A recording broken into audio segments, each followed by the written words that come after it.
Ladies and gentlemen, boys and girls, children of all ages, on behalf of your Denver-based podcast crew, we appreciate you joining us for the Friendly Vibes.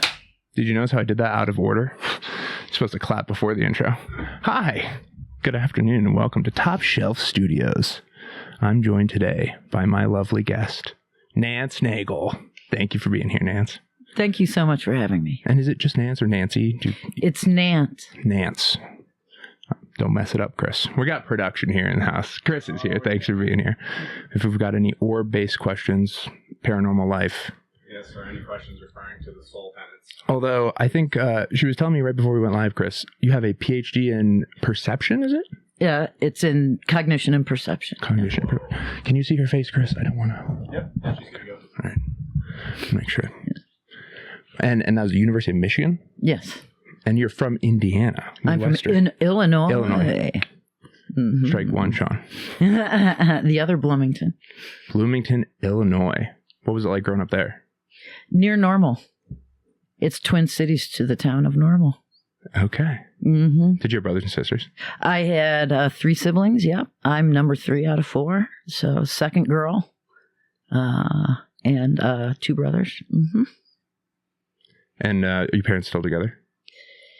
In eternity. They died together, yes. Mm-hmm. I mean, that's like the American dream. The kids in my generation, they're not going to have per capita. We're going to have like maybe 10% of those, if that die with their spouse, you know? Just because you mention it, just because the marriage is long does not make it good. Amen to that. I'm thankful that my parents decided to call it quits because it was going down a bad path, I think. Yeah, my parents should have called it quits, but it just wasn't accepted. Have you ever been married yourself? I am married. I'm we have been married 31 years. Happily, I hope. I'd like to know who normalized marriage. Okay. I think the Christian, Christians and capitalists, right? Mm-hmm. Is that? I think so. That's a loose swing, but. Marriage, any relationship has its path, and sometimes it's you're like this, and sometimes you're like this, and life really makes demands at different times. And so the challenge now is my husband retired in August. Okay. And I've always, I'm actually on unemployment now. I got fired in April. Oh. But I worked from home. So now he's home. He did not work at home during the pandemic. He was in a top secret situation. Wow. So I never had to hear about his job. So that's it's a convenience element of things. Well, I'm good with that. But he retired in August, and now there's 60 hours more of exposure in my space. So it's a different phase of the relationship. We got together at the beginning of grad school, and so we were always doing something. Being together in the same space was not a thing ever. Both of you were very go-getting people. No, he's not. Oh, what did he study? He actually wrote 3 chapters of a statistics dissertation. Right? Fucking incredible, right? Very impressive. But then he ended up, like a lot of people, not finishing. And so he ended up doing computer system admin. Gotcha. Mm-hmm. Fell into that. And where did you head after grad school? My PhD didn't get me a job. My master's in statistics did. Okay. And I went into the Department of Veterans Affairs as a biostatistician in randomized controlled clinical trials in the VA system. Wow. So I worked alongside physicians. I was the statistician. And I went to the FDA once and testified on a drug we were testing. So that was my first job. Was it red number 5? I love red number 5. It was, it was working in diabetes, actually. Okay. And diabetes, what I learned is what a really horrible thing diabetes is. It affects every system. So Yeah. So was that early, or just to sidebar us, but was that early stage research into what we're seeing now with like the Wegovy and what we were looking to see the effect of tight glucose control on diabetic complications. So it was at that point where we're just limiting diet. No, they were using some medication, the drug companies, whatever medications they were. Gotcha. Yep. Gotcha. Very interesting. And so that master's in statistical, you land in a job in the VA. That has to be fascinating, interacting with all these problem spaces that touch the military service. It was. And in this particular case, it was, the direct health care that veterans receive. And I'll tell you, they do not receive the health care they deserve. They didn't 30 some years ago. They still don't. So we would have veterans join these clinical trials and they were compliant. Give us a jug of your 24-hour urine. Boom, here it is. And, but it was a way for them to get health care. They could get in. So, it was an incredible program, and I checked. It still exists, or it still existed a few months ago. And then I ended my career. I got fired out of the Department of Defense. Wow. When did you make the switch from the VA to the Department of Defense? Well, I didn't. My career was basically as a research manager. Okay. Yeah. So I was with the state of Colorado Division of Mental Health as a research director, and it's up, right? The numbers are up. Yeah. In the neg, Chris. Numbers are up in the neg. Bad numbers are up. Youth suicide numbers are up, Chris. Bad things. Mental health treatment has not gotten any better. I'm a kid. Yeah. I'm of the generation where, like, my parents, Boulder, Colorado family, relatively conservative compared to some of the families, but they still wanted me to get help, right? I'm a young kid. I'm struggling. They're like, let's go into professional, get you some help. And even as a young kid sitting in the office, getting prescribed a drug and then looking around the room to these things with the little R's and the TMs on the corner, these names and bright colors. I'm like, even as a kid, it didn't really make sense why this was the answer. But like, I'm of that generation where they just fed us pills and tried to fix problems with pills. So I'm blown away. How old were you when they threw meds at you? Like 10. Oh my God. Yeah, not necessarily the first. Hashtag of the sterilized generation, maybe. We don't know yet. Well, my class action suit will be pending. I think that's more akin to chemical lobotomization. Oh, okay. I'm still just fine. So you get the point. Right? If anything, I'm still here because I lobotomized myself. You've been lobotomized, too. Lobotomized. Well, that actually does speak to what I was going to say, which is now the pharmaceutical industry drives mental health treatment. So what happened in the 1980s into the 90s was the pharmaceutical industry, psychiatric, developed drugs for bipolar. It was the new diagnosis. And so in the 90s, women went in, and if you felt rageful, you had bipolar. So I ended up on antipsychotic and a seizure medication for over 20 years to control my mood disorder. I'm no longer on any of those medications. I've been off for a couple of years, but those meds,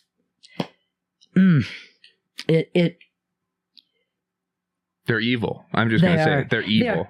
I'll say they're evil. I will also say there are people who have brain disorders, schizophrenia. There are people who have bipolar disorder. That meds help. Yeah. Absolutely. I don't want to discount meds. I think that's a great note to take there, because I do talk shit about the pharmaceutical. There are people that are super helped by spinal fusions and things that I talk crap about. You know, I'm helped by it. And there are these bad things, you know, that are some people they ruin lives for. Right. Some people they save lives. Right. So there needs to be responsibility in healthcare, but we are not moving in that direction. So since the 80s, when they flipped to the pharmaceutical industry being kind of in bed with the DSM and the practice itself, right? Because the business behind providing the healthcare shifted to, I need to get funding from these big companies that make the drugs, right? Is that a good, correct understanding? Sure. And I'll tell you also what happened then was, I was going in and seeing a psychiatrist, paying out of pocket every week. I did that for years. And I would go over my lunchtime. And every time I would go, there'd be a pharmaceutical rep in that office, bringing them food, pushing their drug. A couple of friends of mine are psychiatrists, actually, and they work in public mental health, and so they do have a sincere desire to help. But one of them, trips to Hawaii. He took the pharmaceutical company incentives. He prescribed the drugs enough and would get the trips. Yeah, they don't do it anymore. No, they switched to doing it with the, what was the thing that they made us do a couple years back? What? Where they said that everybody needs to get the thing in their arm. Oh, yeah. Or we're all going to die right now. Yeah. And then they found out at like a year and a half after the fact or whatever that the companies were like going to the doctors and like, you need 75% of your people to be subscribed, jabbed, or you get this huge bonus, regardless of the impact. I think money tied up in people's lives is problematic. How about that's just where I stand? Like, just don't tie up money as the incentive structure behind human life. It's immoral. It's criminal to tie profits to people's health and death. And as you get older, getting healthcare gets harder. I was with some friends yesterday, and one of my friends suffered a very bad head injury a few years ago, and as a result has terrible chronic pain. And they know that ablations help him. So he needs ablations every 6 months. He can't even get them every year. They put off the appointments. They push him off. But if instead those same companies got kickbacks from the government for proving that they actually made timely appointments with that person and delivered the healthcare outcomes that were best for his situation and his life, then that's a better incentive structure. Like if we had this, socialized medicine veiling itself or oligarchical, pharmaceutical, let's change the incentive structure just a little bit so that people can still have, those fat cats can still get fat. Yeah. But they need to get fat off people living, not dying. Right. Well, there used to be expectation. So this was in the mental health system, but I'm sure it's true in the physical health care system as well. Should be the same, but there were expectations around access to care time. Oh, did we get a little head pop there? Yes, you did. And make an appearance. But there were regulations that you had to offer an appointment within this amount of time, and I don't know what's happened to that, but. Regulation has gone away and profits drive it. It seems like we've made so many laws to tick-tack at everybody's just moving through life as a person. Like, you got to subscribe to this and pay this fee and tick-tack here and there. But none of these companies seem like they have antitrust laws applied to them, or they, have to comply to standards. It's just, it's very frustrating as a young person in America, seeing that we're the richest, most developed country the world's ever seen, but yet we can't, deliver someone that's contributed to the taxes their entire life after an injury. Well, I think what's more egregious in this country is what's being done to young people. We have two kids in their 20s, and one set up pretty well in computer science. The other has a sociology degree. And so, but the reality, even our son in a computer job, get a house, maybe, but yeah. It's not getting better. No, it's getting worse.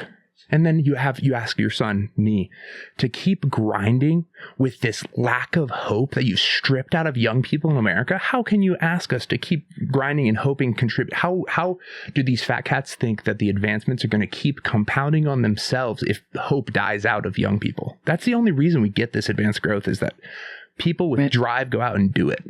And I think we're at the point that we stopped doing it.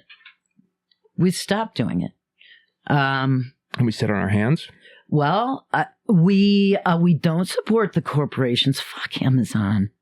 Yeah, I mean, really, are there things on there you can't get anywhere else? I suppose occasionally, but do you, and free shipping? I mean, what do you want to support? What do you want to support? Employee of Amazon, you shouldn't support them as a corporation. That's for sure. Right. I don't want to give. Me out and spit me out like a number. Chris has been a former employee. They made him. She needs some help. Mr. Production, can you help the poor baby? You could also give her first camera appearance after. Yes, you're tangled, a little tangled, miss. Just a little tangled, miss. And mic number 3, we have a new official mascot of the pod. This is Maggie. Maggie. We're just wonderful and sublime. Thank you, Chris. Sorry. So I apologize, audience, for this not being as, well-crafted a perfect pod as you're used to. That's a joke. This is a genuine experience that we're building a thing. So thanks for being a part of it. Man, yeah, no, I get real riled. It's one of the few things that does make me like viscerally angry to the point where of like we should use our constitutional methods and rights to hold these people accountable. Well, interestingly, the Constitution was removed from the White House website the other day. What? I thought these people loved the Constitution. They want to change it now.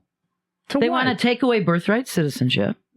That is an amendment to the Constitution. Right. That's that one is very interesting to dig into, because it's like we've got this old law that's written in a way where you can make a case that it's established without birthright. It says plainly in those words that birthright citizenship is, but we've been practicing in common law birthright citizenship for over 100 years.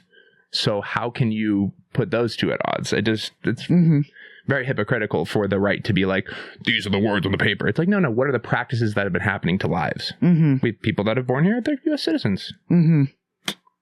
Well, and I think it's just, it's hypocritical because the argument of we can't touch the Second Amendment. It's the Constitution.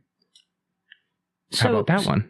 Right. So that's what, and people, it also, it's like, are people paying attention?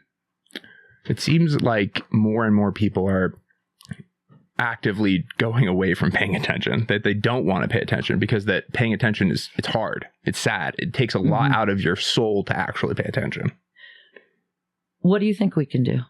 Yeah, that's where I keep going back is like, I do think the solution would be more young people have to engage in civil discourse. My biggest worry is that we've moved away from sitting down and like really just like, let's talk about why we like talk about what you think, talk about what I think, like, let's disagree and that be okay. That I could have respect for you as a person. You could have respect for me. We can completely disagree on an important issue that we're both very passionate about. But me calling you a slur or not talking to you or removing you from my life is not a solution to a practical way forward. I think it serves the people in power for us as individuals to think that other individuals are the evil ones, where it's the systems usually, or the entrenched economies of scale behind the thing. Yes, I totally agree. Totally agree. But I don't think they'll do that. Young people aren't. Well, I mean, obviously, social media has played a role, so that's not happening. Yeah. I think. What else? I think it's hard because the process necessarily requires stripping down your ego, and young people in these last few generations, mine included, have been coddled very heavily or built up and praised unnecessarily. That's crafted our perception of the ego, and our ideologies tied towards the ego. Like, we think our ideas are us. And so when someone comes at us and says, hey, I don't think those ideas are the right ones, here's an argument, and the counter, we say, you're attacking me. And that's not productive to us understanding each other better. So taking it personally, essentially. Should you go outside to potty? Yeah, she did out back. Oh. Yay! Go, Maggie. Huh? You go out front. She's a very curious girl. I apologize. That's okay. No, I don't know if I wish I had a good, because I'm typically very tied to reality and pragmatic in an approach system, but I don't have a good A to B to C of how we can reel it back from this toxicity that's in the culture. Well, and some people have said when Trump goes, it'll go. I don't think that that's the case. You don't think so? Yeah. I would like it. I mean, you think we've gone too far? I think that I've talked to people that are huge Trumpy people, and I've talked to people that are the biggest I think I'm grateful for experience I've gotten in life because I've walked both sides, been in both groups. And so I just sit here in my chair and I laugh and I think, you guys are just the same. It's like literally 3 pieces of resistance away from you understanding this, but there's no way we can get through these 3 pieces or whatever it is because you see each other. So there's been this hollowing out of the perception between the sides because the people, the things, the ideals that make up the things that the people that the Trumpers say, not the Trumpers on the news, but if you actually sit down and go to lunch with someone that's a Trump supporter, are the same types of ideals if you strip away the words from the people that are huge Democrat voters, liberal progressives, leftists, right? I do think there's more at work together than there is different. I really do think that that's the case. I think that's true across parties, and I also think it's true across generations. And they do benefit by having us fight with each other. That's been going on for your whole life? Or is that a new thing? No, this generation naming of generations. Oh, no, that's the last... I don't know. 10, 20 years ago. I don't know. But it's really, and then they name a generation the Alpha generation. What? Only to be followed by the betas. And then, oh God, can you imagine? I mean, can you? But no, you know, we're all the same. We all want to be safe. We all want to have enough to eat. We want a roof over our heads. We want to be loved. But what is different is how do you get that? How is it? Because the world I grew up in is so different than the world you grew up in and Chris grew up in, right? And so I don't know how to tell my kids. I don't know what to tell my kids on how to get the things they want. Because the old playbook is not the playbook now. Yeah. And it's not right. That's the thing, is it's not right that you can't even get a home with a 2 income. Incomes, 2 people working 2 jobs can't get a home. That's crazy. And when you have this wealth inequality and it's just increasing, it's not going to get any better. As long as those billionaires, they're protected, they're not going to trickle down wealth. So what happens to every empire when it collapses? Either the peasants revolt or the currency devalues, right? Peasants revolting, maybe we're starting. And they also create this thing of a middle class and a lower class and a working class. Oh, the middle class is working class. Don't create, they create that. Yeah, that is true. A very tactical thing they do is they try to say blue collar and white collar. And it's like all these group box separations to try to divide us. Right. And yes, being in the quote middle class does define something. You have access to more things, but you are working for it. So you're still a rat in a cage. Let's be very clear. Right. We're still going to the same vending machine to get the same little rat treat. And where's the path out of here? Where is the path out you know, you and I think, you know, we were born on second base, right? Absolutely. If not third. Right. But people of color and who have been historically redlined and, you know, where's the way out for them? It's even worse. And so this country has decided how poor we want our poorest to be. And you know how poor we want them to be? We want them living on the streets because that's what they're doing. This country has decided that. And it's not, again. And we're all walking around with things in our pockets made from child slaves in the Congo. Right. While we passively think that it's okay that we're passing people on the streets that don't have homes. Come on, people. Right. So make America great again, right? You know what America it is? It's the America with tariffs. It's the America without unions. It's the America with child labor. It's the America with the robber barons.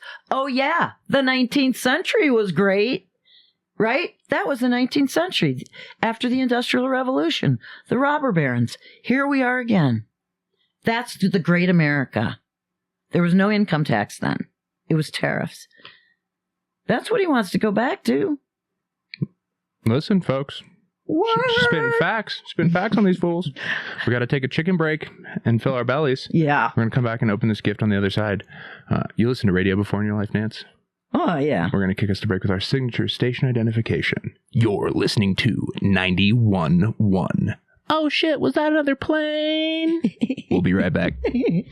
We're back. We're live. It's the After Hours Show. The dog's gone to sleep, and our bellies are full. We need a quick wing review from you, Nance. What do we think of those wings? Those wings are top 3 I've ever had. Wow. Mm-hmm. Dang. Well, we're breaking our streak of no production, so I was worried that the wings would fall off. The tinfoil hat conspiracy theory of the show is that the wings are always better when there's no producers. They don't get to eat them. So, but Chris was here to enjoy. What do you give him, Chris? Man, it's a solid 6.5 out of 7 worms. 6.5 out of 7 worms. Pretty good score. Well, I would love to open this lovely gift that you've brought. My goodness. Oh, my goodness. You're too kind. There may be some explanation. Okay. We have a book. I love books. Well, yeah, Hope for Cynics. I tried. This is perfect for me. And I guess I'm not a cynic, so. This is I'm a little cynical at times, so I think I need that in my life. And then we've got some cherries. Maraschino cherries, which they are a delicacy, you'll agree. And I brought to show my 1 bar trick. Ooh. And then, oh, Nance, you didn't. The queen of cookies, oatmeal scotchies. And then something else that we don't need to show on there. That's a good gift, Nance. And then something fungal. Yeah. That medicinal. You're supposed to pair with medicinal. What's medicinal? What's the golden teacher? Oh my goodness gracious! Let's learn us up. Well, we need to go on a learning journey at some point here. So, thank you. What's the trick you can do with these? You want to show us now, or? Well, no, I don't. No, you can decide. I can tie a cherry stem in a knot with my tongue. No, I've actually never seen that done in person. You're kidding. So. My daughter can do it too. Did you teach her? No, she could. It's similar. She was born with it, just like me. It's genetic. Seriously, the first time I tried it, I could do it. The first time she tried it, really? It is one of those things. I think it's like tongues, where it's like you can make the shape or do the thing, or you can't. Right? I can touch your tongue with your nose. Stick out your tongue. Yeah, let's look at the camera and do it. This will be our episode picture. Pretty good stuff. We like that. Well, it's after our show. If we've already been talking about the serious, real things in our life, but if we want to get any more political, darker, deeper, more real, this is the place to do it. We were kind of talking your ear off, so I think we should ask you some questions and shut up and let her talk, because we were just you were letting us share what it's like being a young person in the world and our experiences, and you've got kids around our age, so I think you have a lot of empathy for us in our situation. And I appreciate that. Thank you.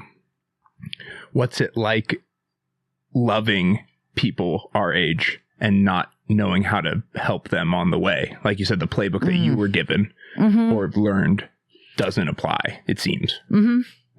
Gosh, that's a great question.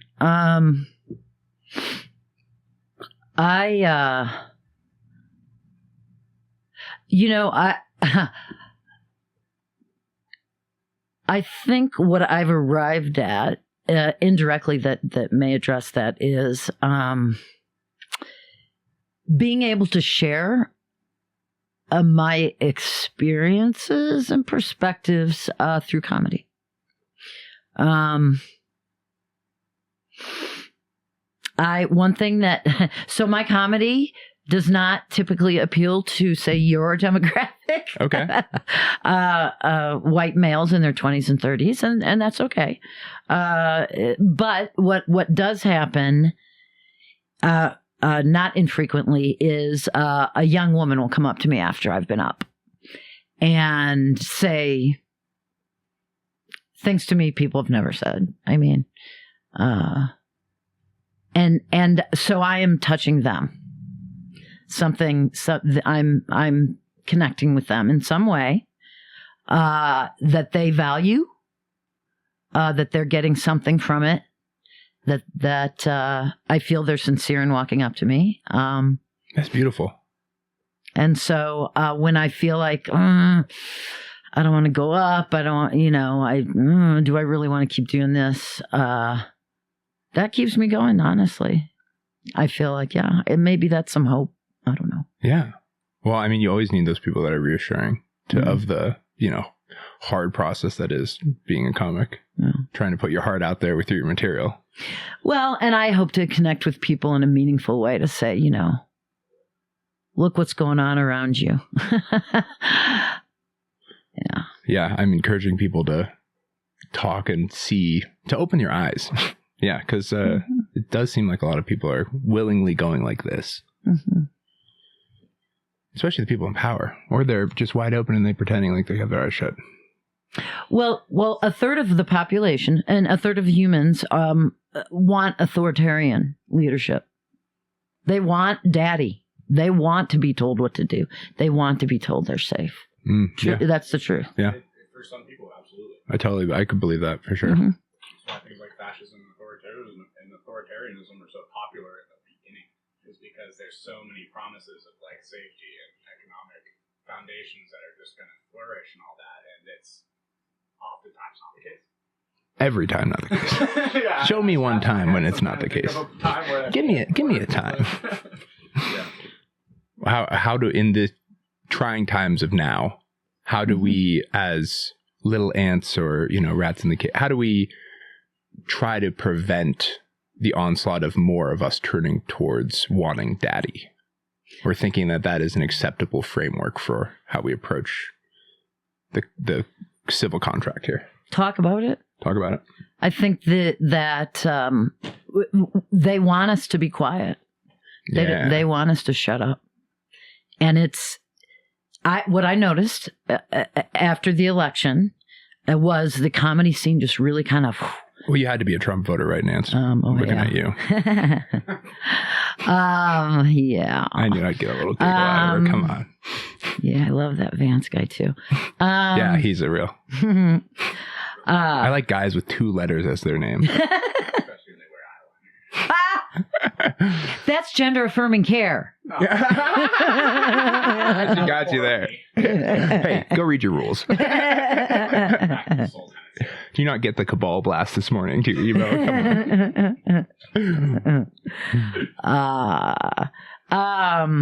No, I lost my train of thought. So what did you notice after the recent election? Sorry it just seemed comedy went really kind of quiet.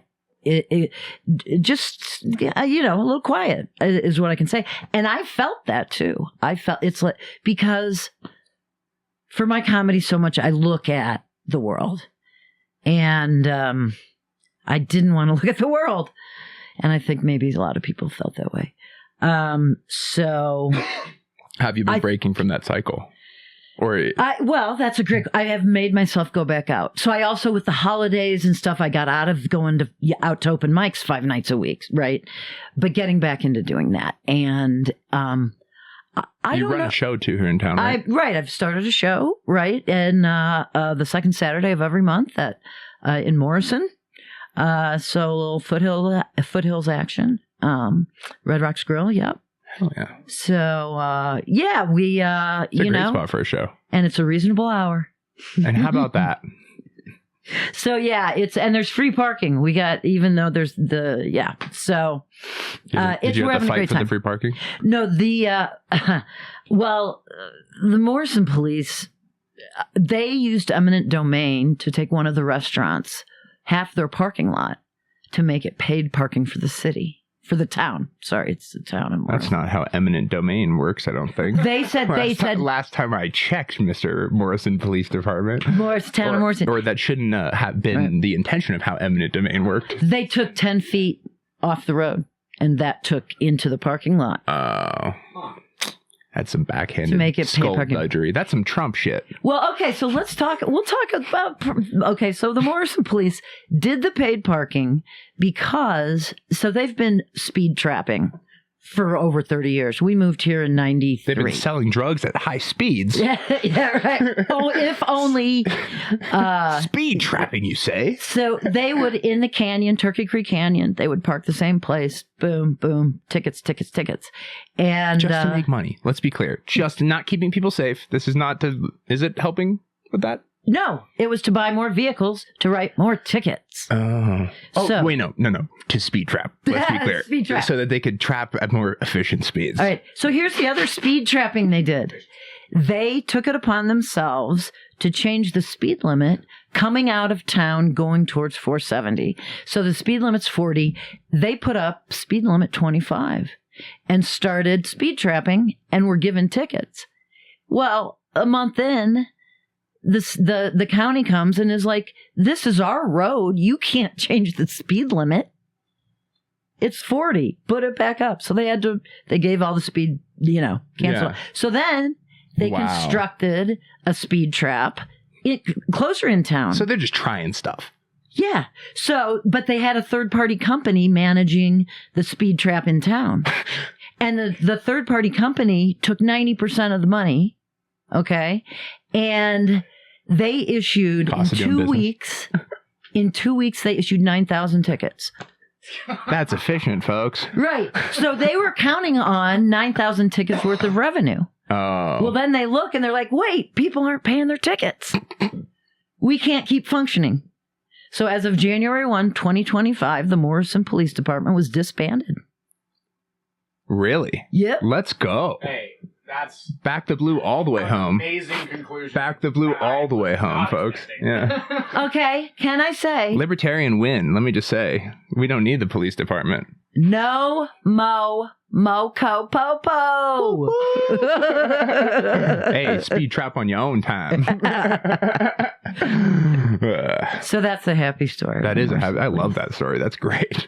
That's nice when bad people get what they deserve. Well, hey, I don't like any system of governance just stripping people of financial ends, whether they be of color, whether they be speeding. I mean, abuse of power to make money or just strip people of their money is stupid. Right. So it was not about safety. Yes. And the proof of that was they stationed themselves going up the mountain.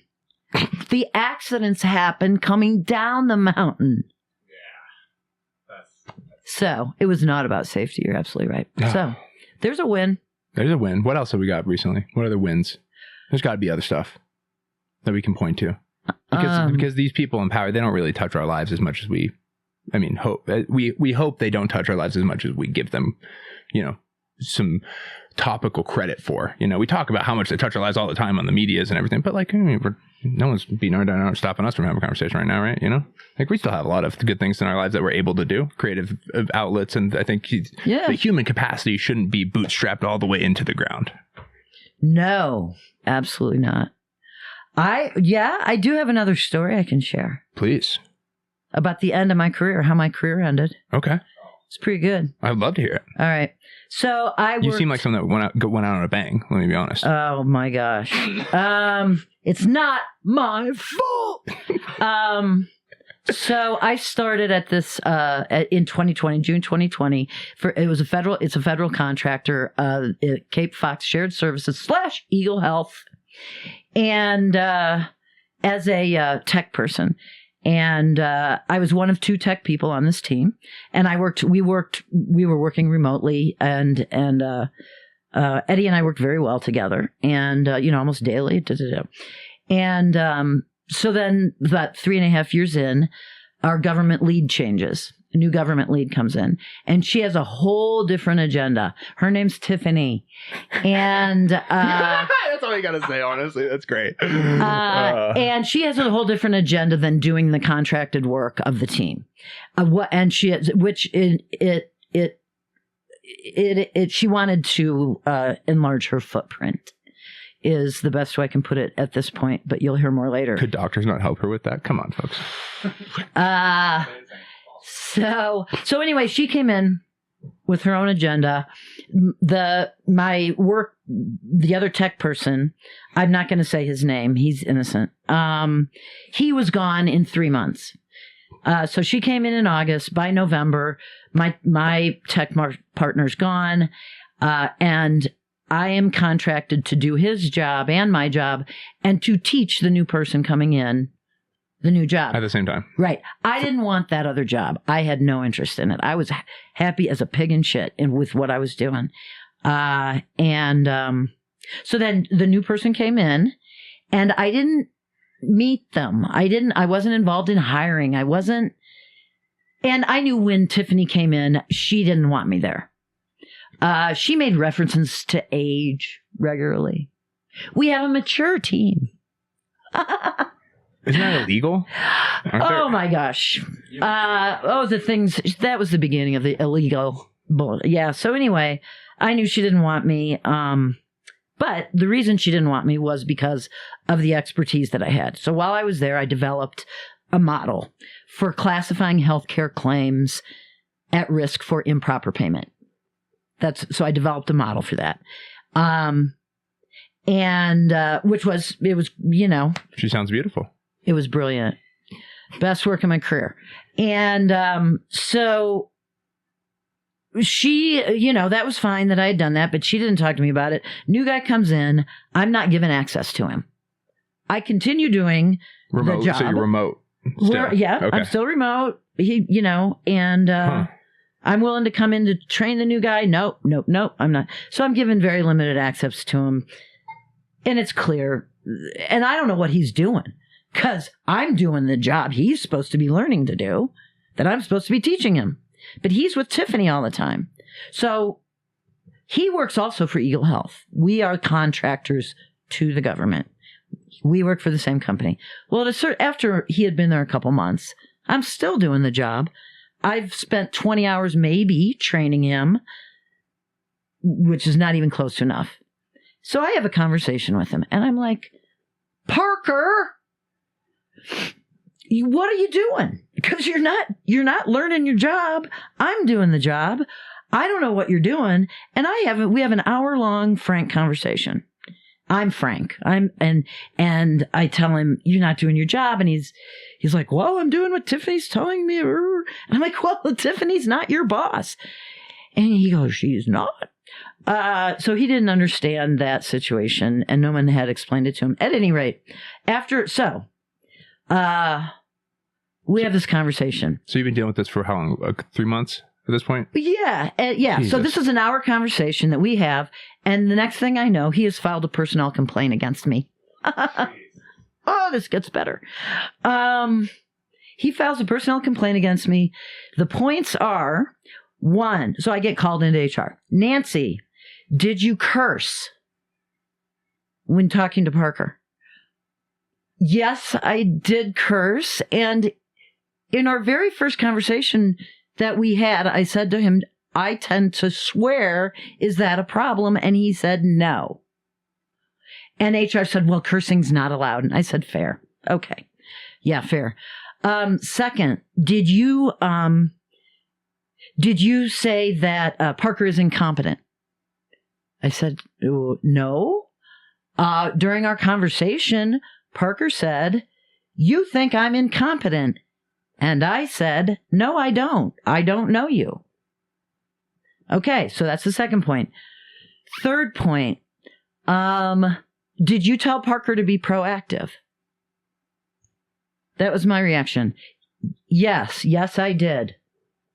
What's the problem? Couldn't tell me.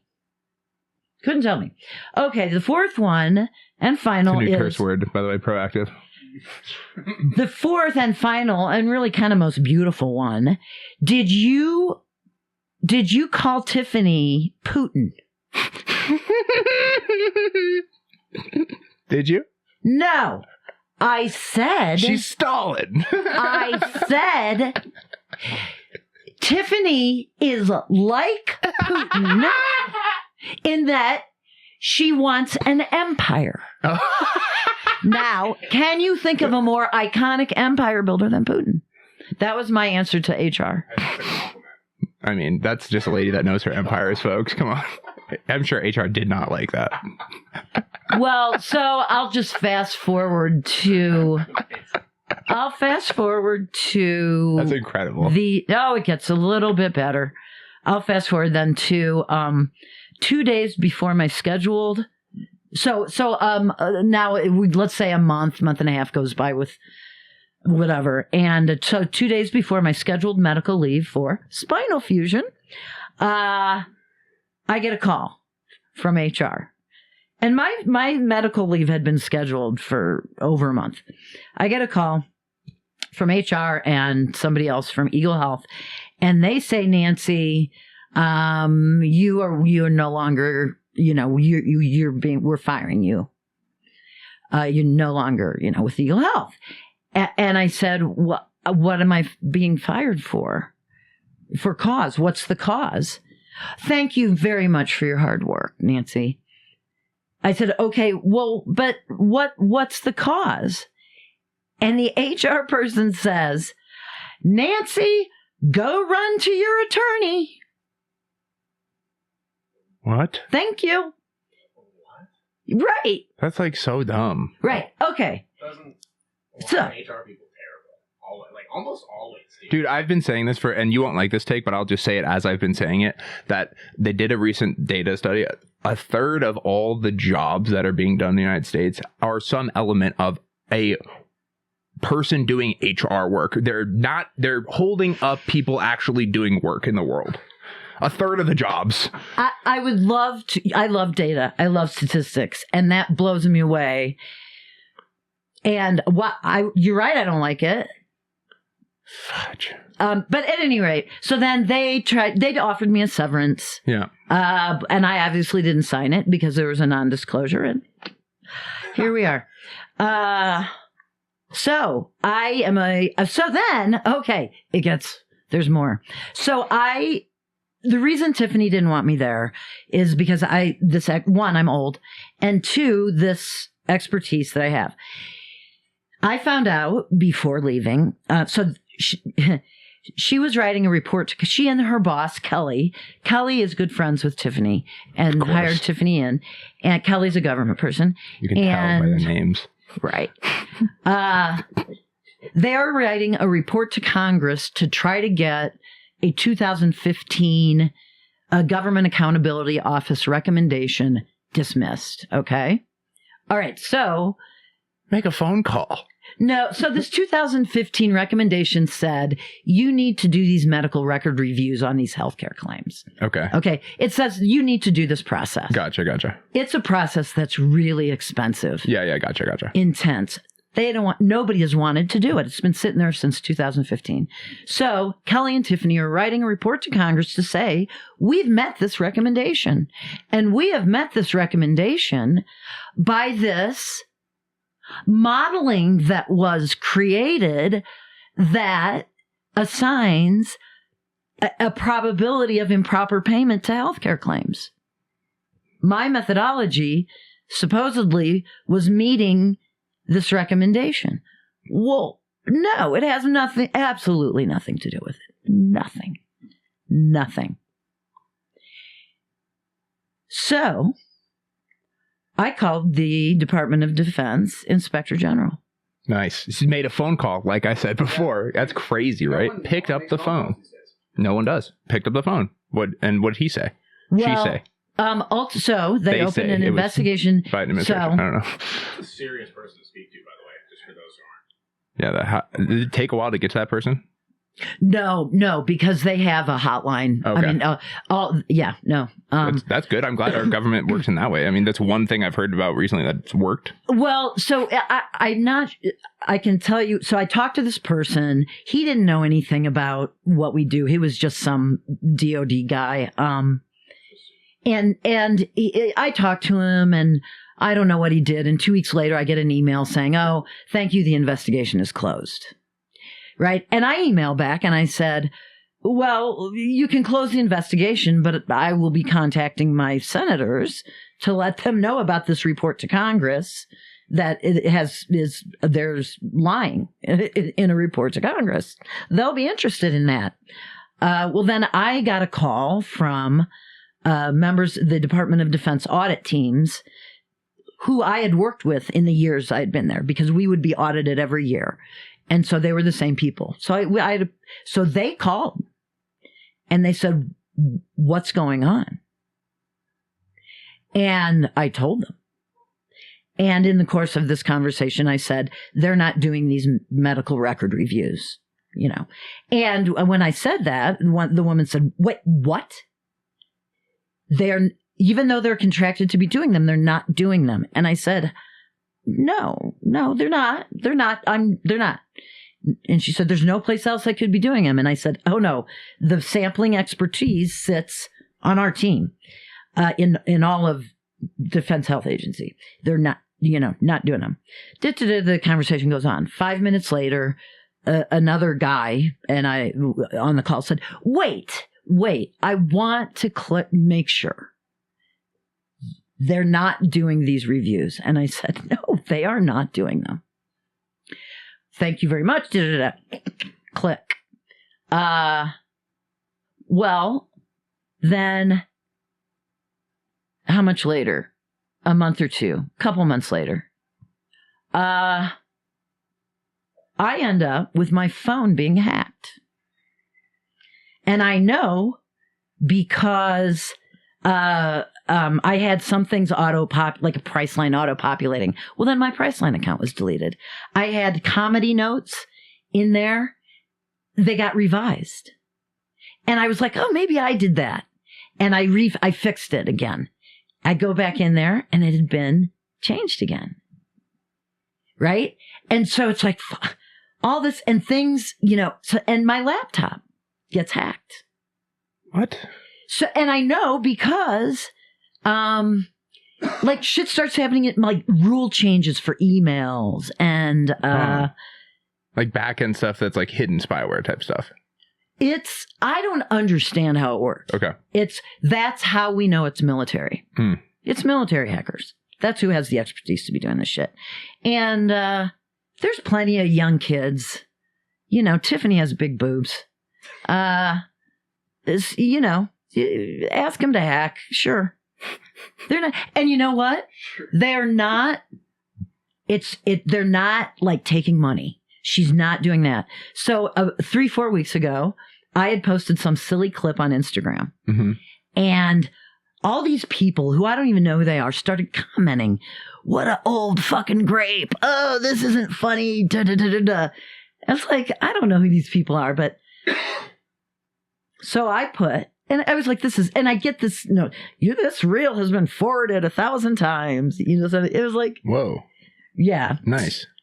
No, that's not nice. That's like classic character assassination is what's going on. If it's being forwarded a bunch? Yeah. Yeah. So with these comments. See those comments. That's straight up character assassination. Oh, so people are commenting, tagging other people, you're saying? Just showing people and Gotcha. I would think that's engagement. Sorry. It is, but not in a malicious way. Well, so what I did, I don't know if I should say Tiffany's last name. Probably not. Let's not. So what I did is I commented. I put a single comment. I'll put it easy. Even if you do say her name, I'll bleep it, so don't say it. I'm not going to say it. Okay. I don't want to. No. I just don't want to cause some problems for you or anyone else. No. And I said, is it true that Tiffany had Child Protective Services called on her? Who'd you ask this of? I just commented, I don't know, on one of the crappy comments. You're okay. You trolled back the trolls, okay? Okay, see, I don't know the words. No, that's fine. I trolled back the trolls! Yeah. Woo! So you were fighting back through using the same methodology that's being waged against you. Yeah. Basically. So I said, is it true? I didn't say it was true. I asked. We're just asking questions, folks. Yeah. Which you're allowed to do. Empirical. It's the scientific process. And it stopped. Boom. Wow. Has not happened since. That's so weird, dude. See, in any average day scenario to an average person, that would be construed as like strange and just offsetting. But the channels that you work within and the people that you work with, that's definitely scary. And I can understand. Oh man, that's scary. Scary stuff. Power corrupts. Absolutely. Well, so here's the beauty of it. Tiffany got in a fuck ton of trouble. Nice. Woo, woo. Nice. That's the beauty of it. Did she take the big rack to OnlyFans? No, she took it to LinkedIn first. Oh, okay. To get another job to promote the OnlyFans. No, you know what? She did her picture on LinkedIn. Seriously, was like a kissy face picture, but her name's Tiffany. Of course it is. Right. And best friend's Kel. Nance, totally. Kels and Tiff. When she started getting in trouble, boom, that picture came down. There's no picture up. No there. more kissy face. Sorry. Yeah. Wah, wah, wah. Well, do you have any recourse still or no? Are you just kind of have to let it all go at this point, or? Well, it's not going to stop. Okay. She's going to keep poking me. What happened most recently is, she got all my contacts from email, right? And I don't do that much email, but somebody in my book club, has been getting signed up for some sort of academic, I'm interested in this academic program. And she's getting all these emails about, so it's like they're just going to do silly, disruptive, pokey things that is in the military, mental warfare, right? They're getting you with the Chinese water drops. Right. So what I've done is I have set up my defenses. So I got a brand, set up those defenses. Built a wall. Sorry. We don't build walls. There's modern defenses. We don't need walls. No. So, I got a new phone number, the bank. Oh, they got into my bank account. Oh, God damn. But again, didn't take money. So changed the bank account number. So I had to change everything. And so it's but that's why I ask, is because it seems like so much frustration and such a pain in your ass continuing that, how do you just let it go, or is there more, pursuing of this? No, I am letting them not take up the mental space. Oh, that's good. So here's what's unfortunate though, because when I found out it was happening, it was not pretty. Because every day it was like, oh my God, what else am I going to find? What have I got to protect? I got to change passwords. I got to, and so, being on my laptop. So now, if I pull out my laptop, my dog goes, oh, hell no, and leaves the room. My dog is like, I do not want to be around what's going to be happening here. Changing the dog's name to Faraday. Doesn't want to be around technology. A Luddite. Yeah, exactly. They got even better. It's how upset I was about it. Yeah, It was, because man, it was brutal. Because the dogs, they feel you. They see. This dog could be a therapy dog. How sensitive she is. Oh. Super, super sensitive. Yeah. We're hoping that's where Maggie goes eventually. Be able to be a service dog. Oh, yeah. Oh, so nice. Yeah. We'll see if she's got the temperament. Yeah. So that's how my career ended. Wow. So it's still kind of, fizzling off the bang, the fireworks and the And I'm on crackles. unemployment still. Well, I mean, it sounds like maybe they need to keep paying that, or there's more crap that they should be giving you. If not, it's very frustrating. You should copyright that story and sell it to a Hollywood agency. Copyright. What do I have to say to copyright? It is copyrighted. But like, It's copyright right now. Like, It's that's like straight up a story out of like a Hollywood action. yeah. You can. I mean, it is. It's. a couple guns and a couple people. She just copywrote it by sharing it with us on this podcast. There you go. So I tried posting it on Reddit, and everybody said, "You're lying. You're lying. You're lying." Dude, okay, I'm a Reddit user, and I can understand that sentiment. I can too. But, like, at the same time, hearing you talk about it with your credentials and just, like, in the room, 100% legit, like, dude. Isn't that funny? They missed out on that. I think there's a lot of stuff on Reddit that actually absolutely 100% has credence, but people just discount it because it's on Reddit. Straight up. Sure. Up. Yeah. But, yeah, sorry. Mm-hmm. When Chris was on recently, we were talking about, picking through all these Reddit things. We're interested in the things in the sky and the orbs and the plasmoids and all this stuff. Mm-hmm. Government, live TV broadcasts are showing orbs in the sky. It's Right. like, what is this? So we're fascinated. And as we're digging into it, it's like, oh man, you're picking through schizophrenic rantings to try to find morsels of truth. I'll tell you what has touched me the most on Reddit, though, seriously, is the kindness that people show strangers. Seriously, sometimes it's like, and the wisdom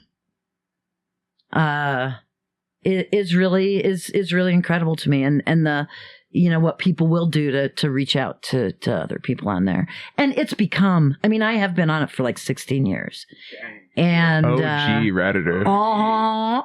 That's legit. How many upvotes do you have? Is that like the right question? Am I asking that correctly? I'm not a Redditor, The but better question is, what's your karma? what's your karma? You know what? Here's the thing. My there's my 16-year account, my 6-year account, and my 3-year account. That's and a I real haven't been on Redditor. I just said the user. I don't know. I don't remember. It's got to be high if it's 16 years old. That's crazy. Right. Without trying, it's got to be insane. God What's dang. the karma? Is that like kind of like your It's like, score for measurement of contributions. measurement of Positive contributions? Okay. Because like downvotes negatively impacted. So like that's where she is coming from with like the positivity and stuff. Is like you actually do get like brownie points in a sense for engaging positively with communities you're in. So Yeah. Wow. well, it doesn't even have to be positive necessarily. Yeah. You can say something negative that people get behind, and then boom, you're karma. Yeah. Like all the people were saying that like Luigi Manzioni was like, yeah, he's chill. Like people were Reddit loved that guy. Yeah. Do you know the government? We love that guy, right, Chris? Yeah. Talk. Yeah, Luigi. Yeah, he's a hero. Though that the government is tracking people. You're like you and me who made comments backing up Luigi. Yep, 100%. They did the same thing with like insane amounts of resources. Yeah, the billions of dollars that have gone to tracking Americans' freedoms since the Patriot Act's been enacted, and since the 2012 revision of the Patriot Act. Well, never mind the thing, the First Amendment, the Constitution, all that. I'm like, let's never mind all that. But They don't mind that, Chris. They already don't mind those old pieces of paper, man. Took it down. Well, you can't leave out Citizens United, where corporations are said to be individuals. What a load of bullshit. But then they also have to not be individuals to the point of helping people because they have to be beholden to their stockholders. So they can't pay their people a fair wage, and competitors have to also pay their people not a fair wage because they have to be beholden to their stockholders. Well, but they set that up in that their mission is to enrich their stockholders. So they set that system up. We have to go. That's our mission. Well, right, because you said it's your mission. But like, it makes sense, I guess, just stepping back from like a logical perspective of like, why else would I put my money in a company if I don't think it's going to pay me back? Like, so for that purpose, but should every company be for that totally purpose? Agree. That's where the delineation happened. Yeah. So we so much. The thing that frustrates me is that most people don't realize 5 companies make 98% of the food that's consumer sales in the United States. 5 companies make it. 4 companies provide all the utility services for major regional areas of the United States. Like, the amount of antitrust law that needs to be implemented to break up the hegemonic corporate interests within our own country on a corporate level, that's tearing down young people's ability to have any upward mobility, let alone people of color. We're third base people we were talking about while you were earlier. Like, we were born on third base. The people on first base are just at the, in the box to say, like, they don't have a chance unless we break up these huge scalable corporate interests. And I don't think that's going to happen because they're in the pockets of the people that could break it up. Well, I think there's also a belief, automatic belief that government is bad. So I actually Googled today the New Deal. Okay, right? What Roosevelt did to try to bring America out of the Depression, and truly it wasn't done till World War II economically. But the New Deal was specifically about getting poor people. There were 3 R's, but and I said, it says, was the New Deal? Somebody had said, was the New Deal good or something like that, a success? It's been a thing of debate over the last 20 years. Right. Well, so the answer that AI gave or whatever, Google that came up was the programs did help people. They were da-da-da-da. And the second sentence was, it didn't say but it may as well have, government involvement increased. And the implication being that was bad. So yes, it helped, but government involvement increased. What are the good examples of government involvement? Well, I guess you mentioned there's been debate about the New Deal. Say more about that. I think the good examples of government involvement almost always break down to people's involvement. And I don't think that, I think it's the same way. I think the same way about the government's involvement as I think about like big corporate involvement. Like, it's a daddy perspective. It's a broken perspective to think that it's going to come fix. Like, there has to be an accountability and some proactivity in a conscious person's perspective to try to want to put in the effort to make it better. Or, where I have the problem is that there used to be a path for people to make those, upward mobility roads. Like, you could start a small business that helped your local neighbors in ways. Say people's cars are breaking down because the big automaker in the state, let's say we had state automakers. God, wouldn't that be nice? So the state automaker, their cars are breaking down this year, and their repair factories aren't servicing my community. So I'm going to open up a small business and help my neighbors repair their cars. Well, in this world we live in now, I can't even do that because I'll be bought out quicker, but then I can actually make an impact. They'll make me a deal too good for me to refuse. And then I'll become part of the bigger corporate conglomerate. And then those systems of power, just, there's no leverage against it. So I don't know how the government stepping in makes it any different than what corporations are already doing. And we have a 2-headed beast right now. So I don't even have a good solution for you on how to cut off either of the heads that I think are daddy-ish. That's my perspective. I think, but the role, I think the difference between government and corporations is the role. Okay.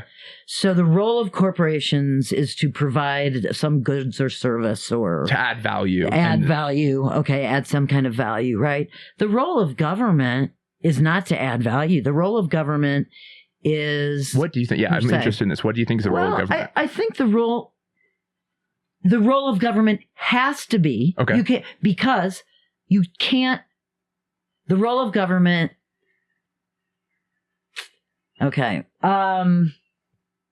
what is the role of government overall? My perspective? Yeah, you say. This is just a lead on. Yeah. I think that the government's job on a national level, the government's job is safety and security. Okay. They need to let the citizens have safety and security to operate. And we've been the only example through human history of a standing ability to let the citizens operate. And then we've fucked up and made these corporate conglomerates with it. Right. So how else do you stop those corporate conglomerates except through government intervention? Because government, I think that's our safety and security. Yep. Mm-hmm. So what the corporations are doing now is not creating any kind of safety or security for us, and they can't be trusted to. And they're no longer adding value either. They're stripping away value because they're not making people's, like the healthcare example from the beginning of the episode. Right. Yep. They're not making that individual's life better or healing him. They're putting him through more hoops to jump through. Right. Just to make money. To make money. Just for the dollar. Right.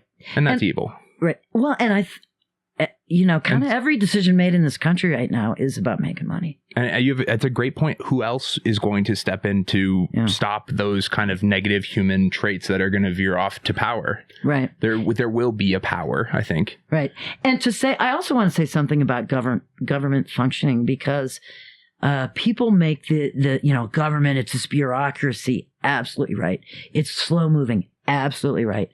It's if you want something done, put it in the private sector. Don't put it in the government. Well, the government functions so differently because the government has accountability at every level. Corporations have no accountability. But when you work for the government, everything is accounted for. And we can't decide to build a new computer system with the technology available today. We can't build it next year in the government because dollars are earmarked years ahead. Here's where I think we've gone astray. I completely agree with what you're saying. Yeah. I think about 10 to 15 years ago, we veered off from that to where the government, they did have these checks, but these checks became more of facades. They became more of like going about or acting like they had to do these motions, where behind back doors they were cutting checks and getting the things approved they needed, or like buying off because it's shown through the I'm not saying it's not true. I'm just saying does that just like intergovernmental department corruption. People leave positions of power and they go from the defense, being in the military, to the defense contractors, to the lobbyists that lobby back. They are the CEO of a food company, and then they go to the Health and Human Services department, and then they go back to the lobbyists. This allows for these under the surface level of the iceberg. So up here on the top of the iceberg, government operates within the compliancy that corporations just can't do. They can't go through all these compliance things. But I think over the last 15 years, there's been so much more of this iceberg that's just grown because all these backdoor shadiness happens regardless. So, well, and I'll share another interesting perspective on that is, it's not the government running things. It's the corporations. So my brother-in-law, my husband's brother, is very high up in a newspaper out in California. They have those? Right? Old school. And he went to the California legislature, and he went out to D.C. to talk about something, right? And he came back. He is high up on this newspaper. He came back and said, they're all in the pockets of corporations. All in the pockets of corporations. There's no... Because you can't beat the paychecks they're giving you. You can't beat the paychecks they're giving you. So lobbyists... Why do we have legal corruption in this country? Lobbyists. What we need in Australia, they have advisory councils that advise on issues. Then that's how they get their information. Their advisory councils have scientists and businessmen, and they don't have lobbyists who have, just money, being about money. It's legal corruption is what lobbyists are. The best we can hope for, I think, is that decisions are well debated at a round table of diverse people from diverse backgrounds with diverse incentives. Because if everybody comes to the table, even to talk it out with the same incentives or the same backgrounds or the same whatever, we're not reaching growth or betterment for everyone outside that boardroom or outside the decision-making table. But we're going the opposite direction, aren't we? Totally. Somebody said to me, DEI is the new N-word. It's 3 letters. No, but if you say, it's a commentary on what they're doing to DEI programs. They're just getting rid of them. Yeah, that is actually crazy. Like talking about the third base thing and all that. Like, man, if we were on third base now, the the homies at first are like straight up in like the dugout. Yeah, they're in the foul box. You know, like they've done something. Target, yes, Target. It's like boom, out of here. Oh, they said no. They said I love their marketing art. They said we've completed our DEI. just recently, we completed it. I don't know if you guys saw, but it's done. We did all the work. That's crazy that we finished it that quick. That's what they said. That's what they said publicly. Yeah, the feds did all internally change all the DEI directors and associates. All those names have been changed to just like executive associates or executive directors of some other. And they say they're going to still come after those people, even with the name changes and backdoor stuff to try to protect it. We'll see. Government needed shaking up. I don't deny that. It totally needed shaking up. But I think we sacrificed this country by electing Donald Trump to do it. Well, I certainly see that he's in the pockets of corporations. I can't deny that I'm very disappointed by his behavior. Even for every good thing he does, like having a press conference for the North Carolina people that still haven't gotten help from their homes getting destroyed, and he steps aside from the mic and just lets them talk about their shit they've been going through and how the companies are fucking them over. Like, for every good thing that he does like that, he does something else on this side where it's like, why, dude? Like, why are you stopping all foreign aid except to Ukraine and Israel? Like, what are you, like, why are we, we're going to make America healthy again, but also these people that have, worked on these food companies, these 5 companies that make all the food, they're also going to be in charge of making the decisions. And they're getting rid of the science. What? They're, what? No, what was that word?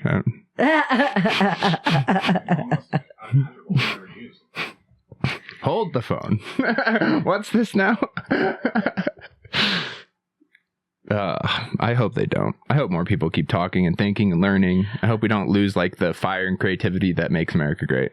Right. And we do need to keep talking, and the right people need to keep talking, and not be drowned out by people who have made their identities about an individual and drowned out and claim the flag for their own. And, this country is not just for them.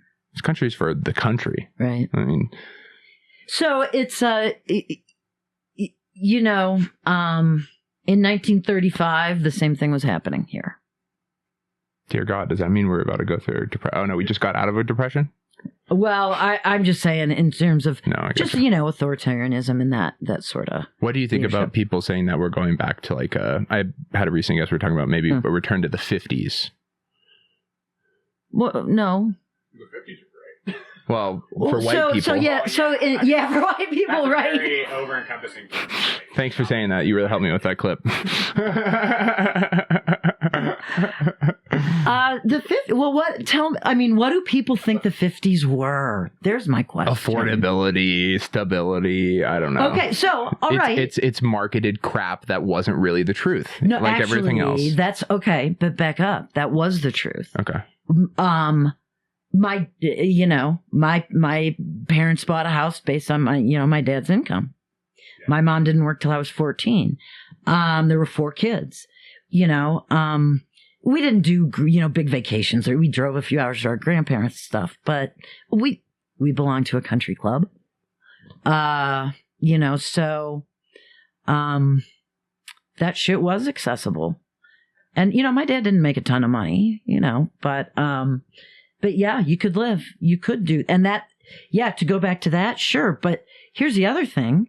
When my mom was interviewing for a job, when my parents first got married, they said, when are you going to get pregnant?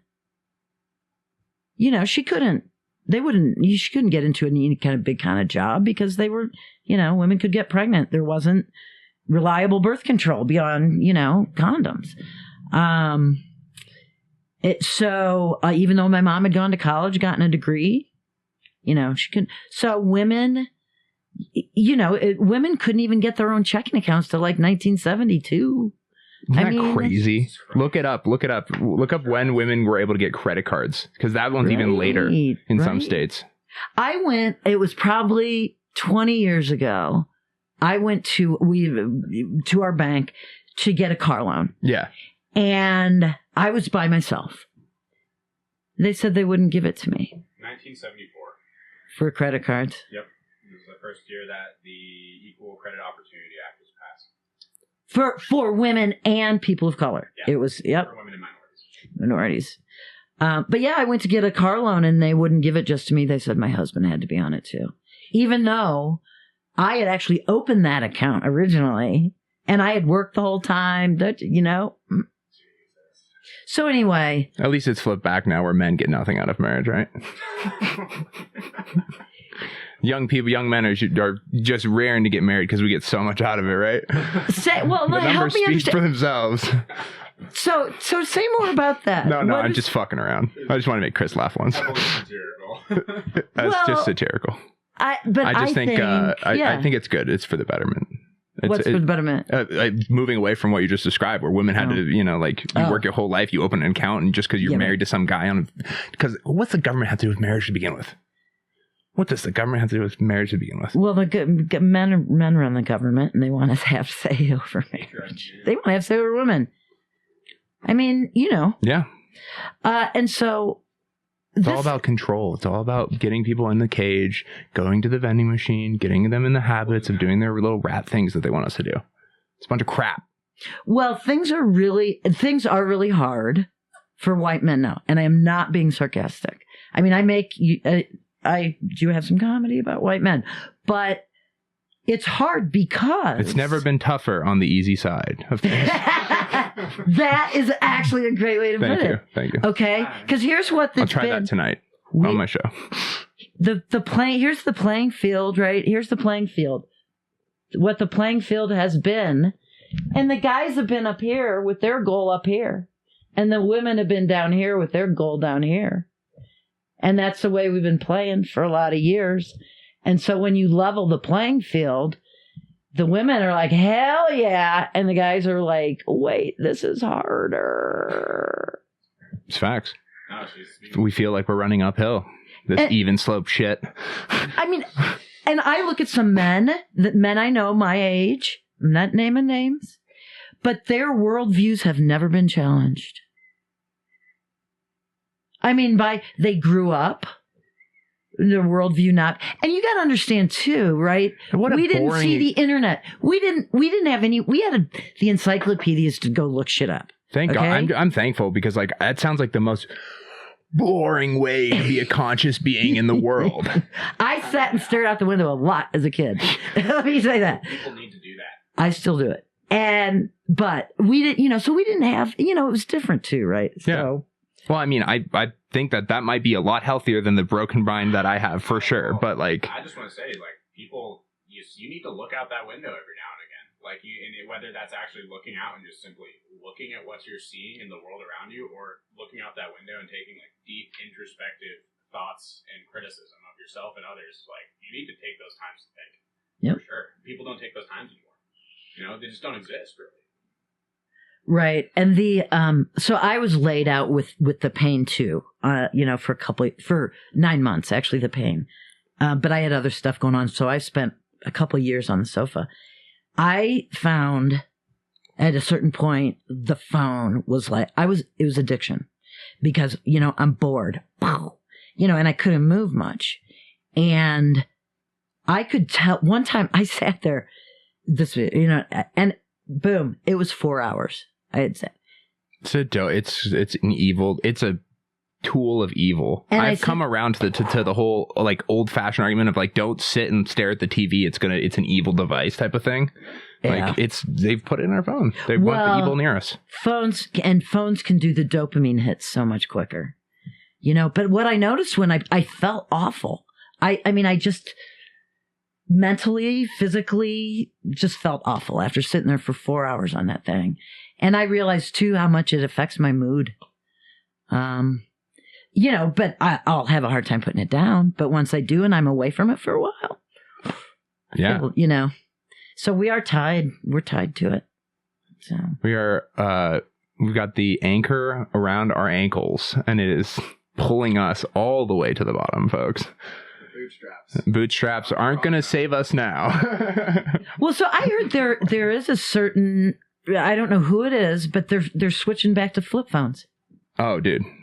You're talking about a group of white males that read too much Reddit, probably. I can almost guarantee it. Or read too much of any of an echo chamber of social media. Yeah. But yeah. I mean, I've gone down the bunker before. I mean, the rabbit hole of let's build for a nuclear holocaust. Oh, that's crossed my mind. That company I was telling you about? Yeah. People that, wanted those earth armors growing up, some of them were like, we want this wrapped in bulletproof, and can we make this, can I drive this in my bunker type of thing? I'm going to make this drive 1,000 miles without refueling. Yeah. It's like the main zombie apocalypse type stuff. A lot of people that was up there. Is there going to be one? They're huge. They're crazy. The XBLTHDs or whatever they are. Yeah. No. I mean, are we going to do we need bunkers? Oh. I mean, all the globalists have them. All the globalists have their bunkers. Be a good globalist. All the Davos invites. I mean, it seems like if you got a lot of money, you might as well get a bunker. I don't know. Any large scale like systematic collapse that would occur, I think if you need to go to the point where you need to go and live in a bunker for several months, I think what you're coming back to is not likely going to be worth. So it's really a question of who do you go in the bunker with? I'm always on. I've always long been team die in the blast. Die in the blast. I'm always team die in the blast. Make sure I'm within the instant death ratio. That's where I want to be. Yeah, that nuclear stuff is scary too, because of how few people are able to actually like perpetuate that cycle. Like if someone's like shit's going wrong, it's like 4 or 5 dudes. Pretty much like 4 or 5 people, a chain of command of 4 or 5 people that have like no outside influence. Well, that or like we were talking about checks, accountability. No accountability, and it's up to their best decision making at the time of what they think is the right thing to do. Like, there have been multiple crises that Americans and Westerners don't ever hear about like Russians and like especially like older class submarines losing contact with like outside communications and almost sending missiles, assuming that there was like a nuclear threat had occurred and like their bases of communication had been destroyed. And when that occurred, this was a time like the late or mid 70s. 2 of the 3 men manning that Russian nuclear sub were saying we need to do this, like we need to launch this weapon. And the third guy was like, level-headed. I'm sorry, pragmatist. I don't want to destroy this planet. We're gonna surface and we're gonna wait. Yeah, wait till we get communication. That was the one of the 3 was the one who said that. So always speak up, even if the room doesn't want to hear what you have to say. I've long been the person that in whatever groups, it's like I'm going to say the thing. Well, in the Titanic, right? There were the people who did nothing and the people who did something. You got to be the person who does something. Yeah, I'm playing. Those are the ones that survive. Playing the cello. I survived. That's admirable. Damn right. I got entertained to the last minute. And you didn't even know how to play the cello. I didn't even know how to play the cello. I'm an oboist, damn it. Oh, were you in the marching band? No, fuck no. You think they're going to let my tall ass march around? Come on. They're not going to. Down in the front. You would have been the center of everything. Every formation. Use you as the point mark for the point. Yeah, exactly. The point that everyone removed. That would have been the best marching band ever. Yeah, come on. I love marching bands. I like the idea of me with just a whole marching band of little people. That's even better. That's the greatest marching band on the greatest show on earth. Like marching band competitions are incredible. Like I'm glad that you appreciate that. It's slept on. Absolutely. Some of that stuff is insane. How good they are. It feels like you're in like an IMAX theater. Seriously.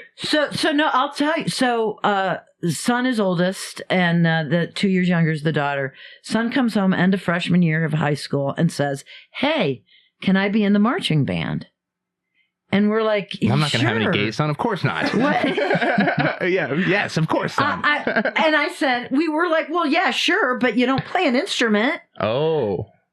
And we're like, sure, but you don't play an instrument. And he goes, well, they gave me I'm not going to remember it.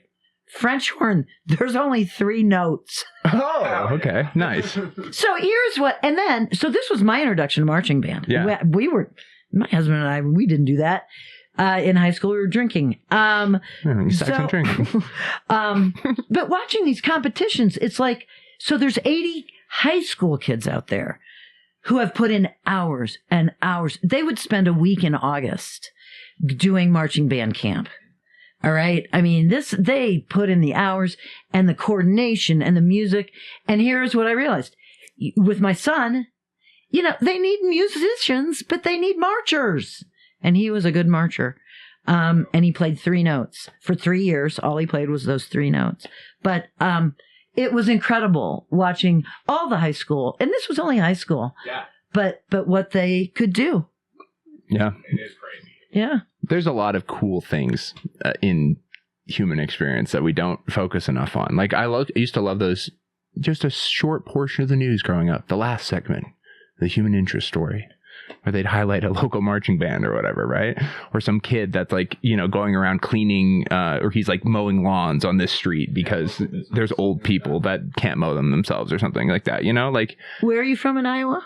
Oh, I'm from here. I grew up here, but like but my parents are both from Iowa, okay. So I've got those Iowa nice roots in me. Deep. I'm surprised that you saw local news though. Yeah, I mean, I was apt to learn about the world as a young lad, so I was nice, curious, disenfranchised, and existential way too young. And we also grew up right on that line where that really was the only way to get information, or the best way, most efficient way, and right when TVs were like becoming a really common thing in households, like they were starting to become available like price wise. Yeah. So if there was a TV in the room and there was nothing to watch, it was on the news. Yeah, there's like one TV in the house at that time when we were young. Exactly. Yeah. And whereas now it's like TVs are so cheap, you might as well have 4. Yeah, come on. Got my iPad too if I don't want to watch the main thing Dad's watching. Yeah, exactly. There's no side screens to defer to. Nance, this has been just an absolute joy. I want to tell you, I am very happy and proud of myself for asking you to come on, because I think you're the kind of person that I need to be looking outside of the normal guest pool, whatever, that are easy people to be like, hey, come talk to, and you're the type of guest that I am better from having on. So thank you. Well, thank you, Sean. That's so kind of you to say. And I have to thank you for taking a chance on me. Well, I hope you'd come back anytime you like. If Trump does something to upset you, let's laugh at him and joke about it, please. If you can make me laugh about it, I'll be here. I think some people think I just like Trump. I just like laughing at things, and I don't have a side. So let's make fun of this fucker. He's in office. It's his turn now. Come on. He's going to take the bullets now. Oh, wait. I mean, he's been taking them for a minute, but he's going to keep taking the bullets. Jokes. The joke bullets. It's a joke. Have you heard of this silly little country called England? Oh, yeah? They've got this thing called knighting over there. Okay. Here at Top Shelf Studios, after a long form conversation, I am doing the hiding. Because all my life, people have been like, hey, can I get a couple inches? How's the weather up there? And, things of this sort, because of this large frame that I live in every day. And I've come to learn, now that I've got this prefrontal lobe, that, this is just a vehicle. This is a meat suit that I'm in every day and will be until I pass. But it's just a meat suit. And we judge each other in this existence on our meat suits. More than anything else, it seems. Mm-hmm. Rather silly to me. So I'm pleased, after a long form conversation, to give you a heart height. How tall do you stand physically? 5'5.5".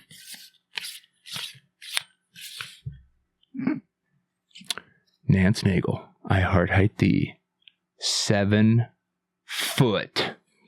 Yeah, that's a 7 foot club. Joins the 7 foot club. That's a large heart. That might be a little much to bear. You might have to have more procedures done on that bad boy, but it's clear you're out there in the world trying to make your impact and difference. And thank you for doing that. I will be joining those, young girls in giving you some words of appreciation for what you're bringing to the world, because it does matter. Thank you, Sean. And thank you for giving a voice to so many people, and for your openness and your insightfulness. Oh, jeez.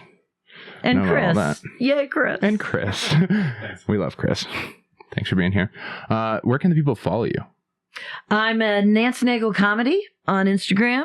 And for my people, I have a website, nancenagel.com. And then you have a show. I have a show second Saturday of every month at Red Rocks Grill in Morrison, 5 p.m. This month coming up, we got a great lineup. We got local comics. We got Mike Langworthy and Corey Stewart and Jeremy Neighborhouse this month. Nice. And next month we got Jose McCall and so a guy named Adam Gilliland. Adam's great. So, I'm trying to have a variety of people and do that DEI thing. Awesome. Well, if you're looking for your white hire, I'll be here. We'll be having you on. Well, I hope that we get to share the stage and be on a stand-up show sometime together soon. You will absolutely be. We'll make the roof tall enough for you there at the Red Rocks Grill. There's one show in town where I saw a clip come out. I think it's The Thin Man at the Ubasaki, and it's like Sammy Anzer was on stage, and the ceiling was like 2 inches. I'm like, I could definitely not do. I want to do the room just to show the crowd that I can't do the room. Like, I don't think I can physically do the room. It's too small for me to do comedy there. Just walking on your knees with the shoes. Well, that's got to be tough. Having a piece of your physical appearance that stands out that people feel free to comment on. I've been trying to make this joke work for a long time, and I haven't quite found how to do it. But it's like you would never come up to anyone and comment on things the way they do about me, like openly in public. Like you never go to be like, my God, you're black. Right. Like you must have had black parents. But people are like, wow, you're like, I'll have people like stop with it. Wow, you're tall. It's like, dude, I'm just like, chill. It's weird. It's so weird being in this meat suit, but whatever. Well, you got to figure there's a reason, and you get to carry a message. Yeah, the reason was just like me and, black kids in poverty in the hood. If we don't make it to the league, life gets a lot harder. There's incentives set up to get to the league or life gets harder. And I didn't get to the league, Dan, so life's hard. Most of us don't get to the league. That's true. Yeah, that's true. Well, if you're not in the league, don't forget to like and subscribe because we're not either. And thanks for joining us. We're going to have another great episode next week or whenever the next one comes. Fuck off and be well.